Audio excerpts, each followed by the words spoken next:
Hello everyone, I am Anuradha Priyadarshini and once again welcome to my channel current affairs with Anuradha. आज हम लोग एक बहुत इंपॉर्टेंट टॉपिक डिस्कस करने वाले हैं जो अपकमिंग 27 दिसंबर को जो बीपीएससी का एग्जाम होने वाला है उसमें आपको इस पर्टिकुलर टॉपिक से 2 क्वेश्चन कंफर्म देखने को मिल ही जाएगा। आज का हमारा टॉपिक है बिहार विधानसभा इलेक्शन 2020। आपको पता है कि अभी रिसेंटली बिहार में विधानसभा का इलेक्शन हुआ था। 3 डिफरेंट स्टेजेस में हुआ था, डिफरेंट डिस्ट्रिक्ट्स में डिफरेंट 3 स्टेजेस में ये इलेक्शन।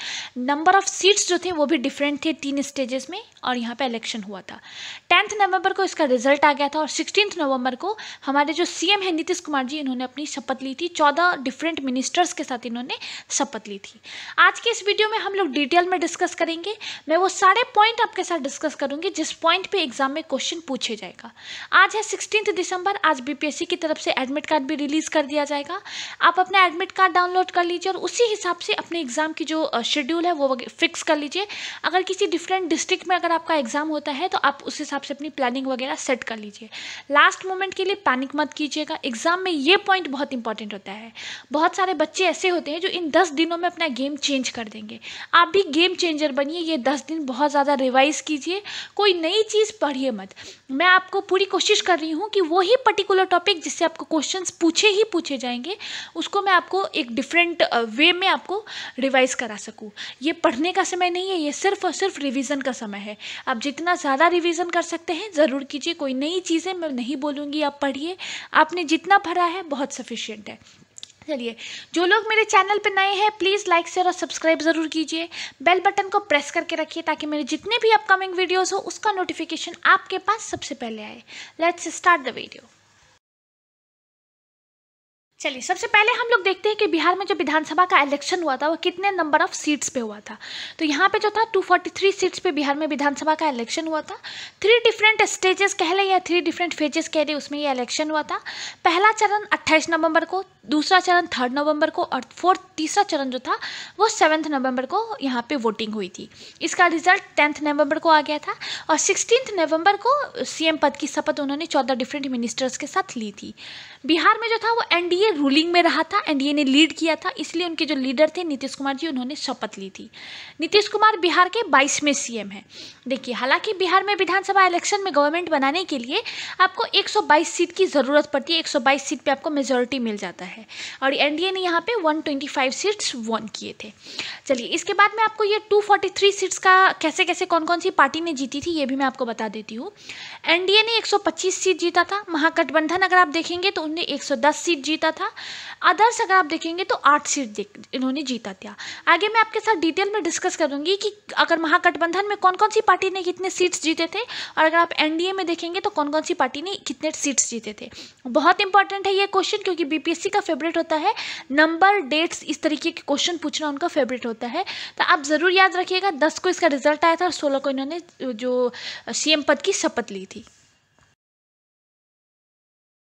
बिहार इलेक्शन में पार्टी वाइज सीट का अगर मैं आपको बाइफर्केशन बताऊं, अगर आप विनिंग टीम का मैं आपको एनडीए का बताऊं तो यहाँ पे बीजेपी ने 74 सीट्स जीते थे। जेडीयू ने यहाँ पे 43 सीट्स जीते थे। वहीं अगर आप वीआईपी की बात करेंगे तो उन्होंने 4 सीट्स जीते थे और एचएएम ने यहाँ पे 4 सीट्स जीते थे। तो ये 125 सीट्स का ये इनका टोटल था। अगर आप महागठबंधन में देखेंगे तो जेडीयू ने यहाँ पे 75 सीट्स जीते थे और ये बिहार में रूलिंग, अगर एक पर्टिकुलर पार्टी की अगर आप बात करेंगे जिसने रूल किया था तो वो जेडीयू था। उसने maximum number of seats win किए थे। वहीं अगर आप कांग्रेस की बात करेंगे तो उन्होंने 19 सीट जीते थे। सीपीआई ने 2 सीट्स, सीपीआई-एम ने 3 सीट्स और सीपीआई-एमएल ने 11 सीट्स जीते थे। आप ज़रूर याद रखिए किस किस पार्टी ने कितने सीट्स जीते थे, क्योंकि ये फेवरेट क्वेश्चन होता है बीपीएससी का।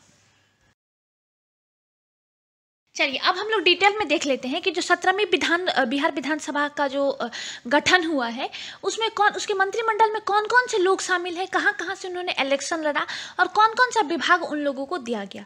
सबसे पहले हम लोग नीतीश कुमार जी की बात कर लेते हैं। इन्होंने सीएम पद की शपथ ली। ये जेडीयू के हैं। अगर आप इनका डिपार्टमेंट देखेंगे तो इनको होम दिया गया था, जनरल एडमिनिस्ट्रेशन दिया गया था, कैबिनेट सेक्रेटेरिएट दिया गया था, विजिलेंस दिया गया, इलेक्शन दिया गया और other department not allocated to any ministers इनको दिया गया। अगर आप स्पीकर की बात करेंगे तो विजय कुमार सिन्हा जी बीजेपी के नेता हैं, इनको स्पीकर बनाया गया था और ये 2020 में लखीसराय से इन्होंने इलेक्शन जीता था। अगर आप प्रोटेम स्पीकर की बात करेंगे तो 17वें बिहार विधानसभा के प्रोटेम स्पीकर जो है वो जीतन राम मांझी जी चूज किए गए थे। चलिए अब हम लोग डिप्टी सीएम की बात कर लेते हैं, डिप्टी चीफ मिनिस्टर की बात करते हैं।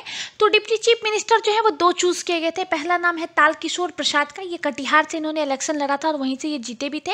ये बीजेपी के नेता हैं। इनको finance, commercial tax, environment and forest, information technology, disaster management, urban development and housing, ये कुछ विभाग जो है वो इनको दिए गए थे। दूसरी चीफ मिनिस्टर चूज की गई थी रेणु देवी जी, ये बेतिया से इलेक्शन लड़ी थी और वहाँ से जीती भी थी। इनको पंचायती राज, BC and EBC welfare and industry दिया गया था, ये भी बीजेपी की नेता है। इसके बाद जो मिनिस्टर है उनका नाम है विजय कुमार चौधरी जी, ये सराय रंजन से इलेक्शन लड़े थे और वहीं से जीते भी थे, JDU के नेता हैं। इनको rural work, parliamentary affairs, rural development, water resources, information and public relation, ये कुछ विभाग जो है वो इनको दिया गया। चलिए अब नेक्स्ट नाम आता है मंगल पांडे जी का, ये बीजेपी के नेता हैं। इनको health, art and culture, youth, road construction, ये कुछ मिनिस्ट्रीज इनको दी गई थी। इसके बाद है विजेंद्र प्रसाद यादव का, सुपौल से इलेक्शन लड़े थे और वहाँ से जीते भी थे, ये JDU के नेता हैं। इनको दिया गया था energy, registration, excise, provision, planning and development, food and consumer protection, ये कुछ मिनिस्ट्रीज जो है वो इनको दी गई थी। इसके बाद नाम आता है अमरेंद्र प्रताप सिंह का, ये आरा से इलेक्शन लड़े थे और वहाँ से जीते भी थे, बीजेपी के नेता है। इनको agriculture, cooperative and sugar cane, ये कुछ मिनिस्ट्रीज इनको दी गई थी। चलिए अब नेक्स्ट नाम आता है अशोक चौधरी जी का, ये JDU के नेता हैं। इनको building construction, social welfare, science and technology, minority welfare and education, ये कुछ मिनिस्ट्रीज इनको दी गई हैं। इसके बाद आता है रामप्रीत पासवान का नाम, राजनगर से ये इलेक्शन लड़े थे, बीजेपी के नेता हैं। इनको पब्लिक हेल्थ, इंजीनियरिंग डिपार्टमेंट, ये कुछ दी गई डिपार्टमेंट इनको दिया गया था। इसके बाद आता है नाम संतोष कुमार मांझी का। अगर आप संतोष कुमार मांझी जी का देखेंगे तो ये HAM के नेता हैं। इनको माइनर इरिगेशन, SNT वेलफेयर दिया गया था, ये कुछ 2 मिनिस्ट्रीज इनको दी गई थी। इसके बाद नाम आता है जीवेश मिश्रा का, ये जाले से इलेक्शन लड़े थे, बीजेपी के नेता हैं। इनको tourism, labour, mines and geology, ये मिनिस्ट्रीज इनको दी गई हैं। चलिए इसके बाद नाम आता है शीला कुमारी मंडल का, ये फुलपड़ा से इलेक्शन लड़ी थी और वहीं से जीती भी थी, JDU की नेता है। इनको ट्रांसपोर्ट मिनिस्ट्रीज दिया गया था। राम सूरत कुमार की अगर बात करेंगे तो ये ओडिया से इलेक्शन लड़े थे, ओडिया से इलेक्शन लड़े थे, बीजेपी के नेता हैं। Revenue, law and land reform, ये मिनिस्ट्रीज इनको दी गई हैं।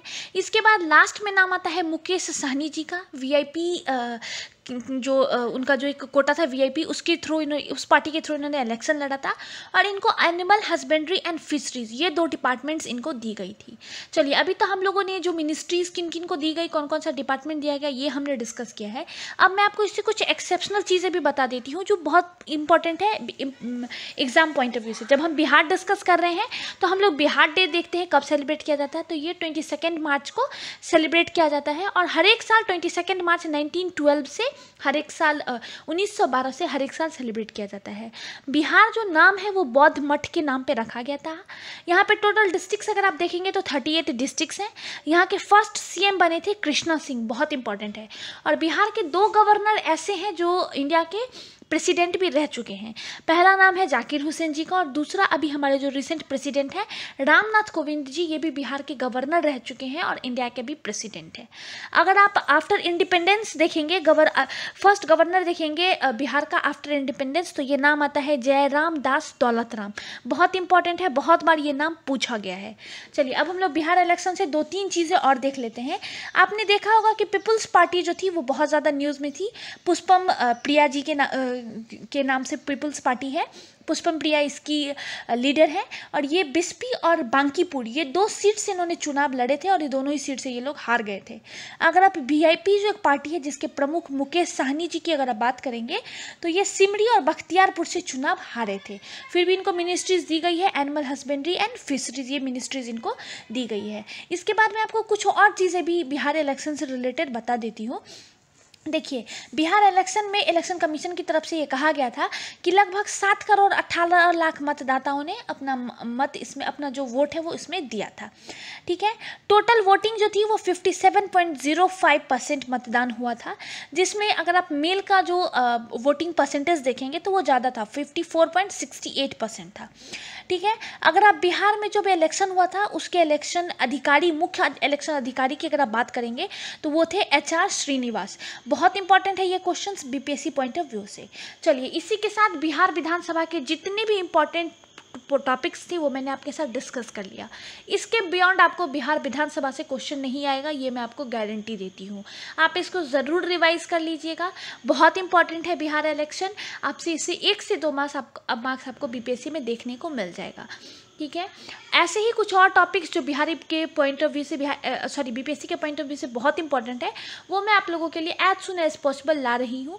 आगे के ये जो 10 डेज बचे हैं ना, उसमें सिर्फ और सिर्फ हम लोग रिवीजन करेंगे, और मेरी पूरी कोशिश मैं कर रही हूँ कि मैं आपको दिन में 2 वीडियोज़ रिविज़न के प्रोवाइड कर सकूँ, और वो श्योर टॉपिक्स प्रोवाइड करूँ जो एग्ज़ाम में आपको देखने को ज़रूर ही मिल जाएगा। चलिए, ऑल द बेस्ट, अच्छे से प्रिपरेशन कीजिए। आज एडमिट कार्ड आ जाएगा, उस हिसाब से आप अपना ट्रैवल वगैरह भी प्लान कर लीजिए। बहुत इंपॉर्टेंट है एग्ज़ाम में टाइम पे पहुंचना, बहुत ज़्यादा पैनिक नहीं होना, ये भी बहुत इंपॉर्टेंट चीज़ होती है। All the best once again. जो लोग मेरे चैनल पे नए हैं प्लीज़ लाइक शेयर और सब्सक्राइब ज़रूर कीजिए। बेल बटन को प्रेस करके रखिए ताकि मेरे जितने भी अपकमिंग वीडियोस हो उसका नोटिफिकेशन आपके पास सबसे पहले आए। इस कोविड के टाइम पे stay at home, stay safe. Thank you.